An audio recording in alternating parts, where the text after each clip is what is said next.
we deserve a better Senate President. Mga loko-loko, diretsuhin nyo na, we deserve a better President. Alam nyo naman kung ano yung dahilan kung bakit tayo nagkaganito. Nagnakaw ang gobyerno ng pera.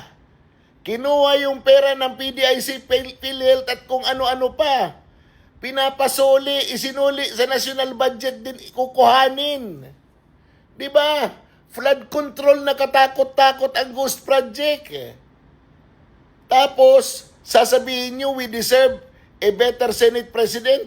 Diretsuhin nyo na, we deserve a better President. We deserve a better government. A government that would run after these people who are accountable sa pagnanakaw sa pera ng bayan. Bakit ba interest nyo lang palagi ang pinoprotektahan nyo? Dahil sabi nyo mga intellectual kayo? Dahil matatalino kayo? Mga bobo kami? Diyos mio Marimar, this is not about intelligence anymore. This is about common sense. Ninakawan tayo, kinampihan nyo pa yung magnanakaw. Monday, May 18, 2026. Oh! Ano kaya? Mapapalitan ba si Senator Cayetano bilang Senate President? Si Marcoleta nga ba ang magiging chairman ng Blue Ribbon Committee? At maghihiring ba kaagad ang Blue Ribbon Committee patungkol sa maanumalyang flood control? Makukonvene na ba ang impeachment court?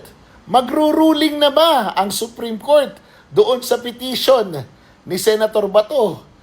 At mahuhuli na ba si Senator Bato? Hindi kasama dito yung mga istorya na maiinit patungkol doon sa barilan na nangyari sa Senado, na ang sinasabi ng NBI, bago mangyari yun, walang ahente ng NBI na nandoon.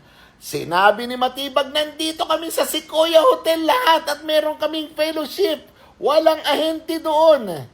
Pero lumalabas sa mga report, mga footages at mga post na nandoon pala talaga sila at inamin ng isang ahente na nakipagpalitan siya ng warning shot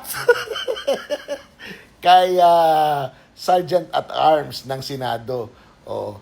Ano pa ang mga abangan bukas? Si Ombudsman, magpapatuloy ba yung kanyang rhetoric patungkol kay Bato, patungkol sa Senado, patungkol kay Ablaso, at marami pang iba?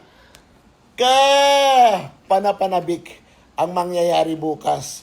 Pero tandaan natin, kahit anong mangyari bukas, Sara Duterte pa rin ako. Walang makakapagpabago sa puso't isipan ko. Sara Duterte, 2028, siya yung aking Pangulo.